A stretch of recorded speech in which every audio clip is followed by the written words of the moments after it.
2, 1. I'll give you 3 reasons why side government can't win. Number 1, I think there's a mismatch of the process and outcome that they want. The outcome that they really want is to tell you that, ooh, we want some level of economic happiness, but at the same time, they also want those people that are in struggling areas to leave and get out of these countries. So, in order to pressure these countries to be somewhat better.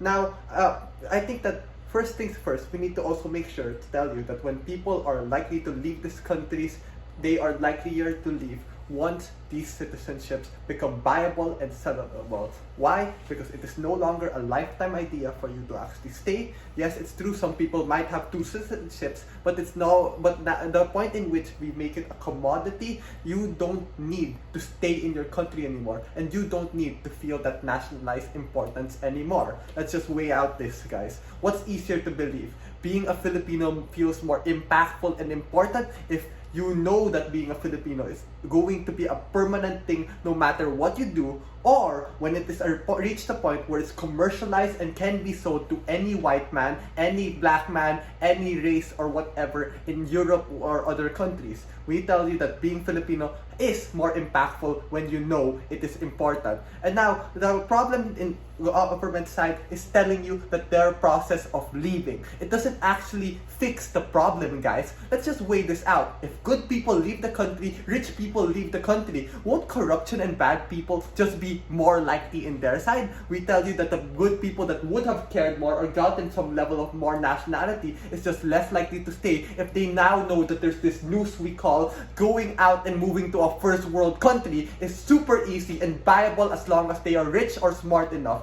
This is why the response of regulation is really not enough, because what ends up happening is good people that are likely to leave or people that just won't, that could be capable of staying and making changes are just easier and more incentivized to get out instead of actually stay inside that country and try to make changes from within. It is easier to leave power-hungry people within these places because there is no such idea of loyalty anymore, or at least a lesser degree of people caring about being a Filipino and the experience within it. And guys, even if they leave, we tell you it's not always a happy place there. If you're a middle income or lower person, you are still kind of poor when you leave to America, guys. Because sometimes when you come from bad recession in Philippines and bad recessions to America, you will be in a worse situation even than at America. Because what's gonna happen? You're still poor, but this time you have no more family or no more friends around you. And now, we also tell you that things can get worse in their side, guys.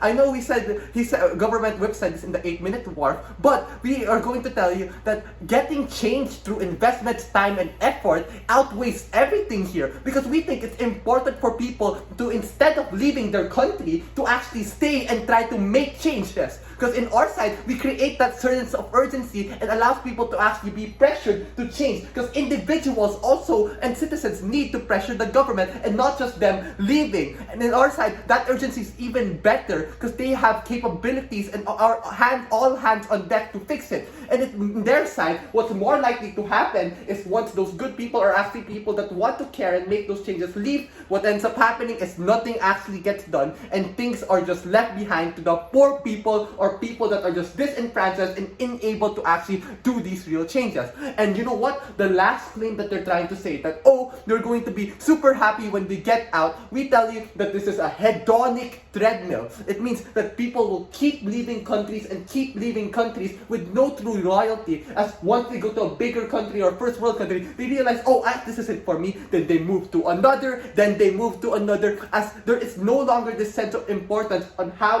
hard it is to get to these countries, and it becomes a game of just stock market on which gives you the most money and which gives you the most stats. And that in case means that you are not truly happy and satisfied with where you are, or trying to find ways to make it happier and satisfied for everyone else in that country. So for anything else, please side with opposition. Thank you.